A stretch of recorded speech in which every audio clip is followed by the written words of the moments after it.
এখন যে বৈশ্বিক যে পরিস্থিতি, আমার মনে হয় যে ভারত যদি কোনোভাবে বাংলাদেশের সাথে চক্রান্ত করতে আসে, ভারতের এই সেভেন সিস্টারকে এক টান দিয়ে নিয়ে আসার ক্ষমতা আমরা রাখি বাংলাদেশিরা।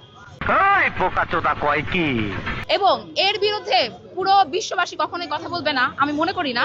কারণ ভারতের ষড়যন্ত্র এখন জাতিসংঘ সহ পুরো বিশ্ববাসী দেখেছে, তাই তাদের সেভেন সিস্টার্স নিয়ে অবশ্যই সতর্ক থাকা উচিত।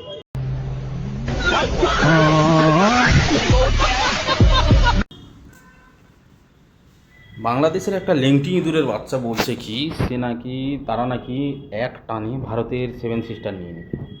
তো আমি জিজ্ঞেস করতে চাই যে ভারতের সেভেন সিস্টার কি তোমার বাবার লুঙ্গি, তোমার মামার ছায়া, না তোমার দাদা ভাইদের জাঙ্গিয়া যে এক টানে নিয়ে নিবে?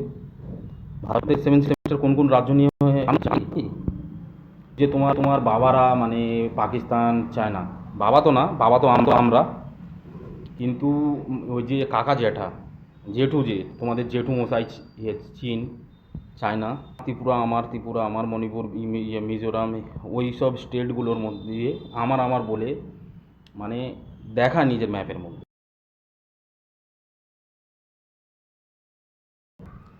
বাস তোমাদের মতো মুখে ক্লেম করে যে ওটা আমরা নিয়ে নেবো বা ওটা আমাদের, কিন্তু সামনে এসে কোনো দিন ওখানে ওখানে ঢুকতে গেলে না, ভারতের বিএসএফকে জানো, ইন্ডিয়ান আর্মিকে চেনো তোমরা, এয়ারফোর্সকে চেনো, পেছনে AK-47 ওই যে সামনের নলিটা না ওটা দিয়ে না আর একবার ফায়ার করবে,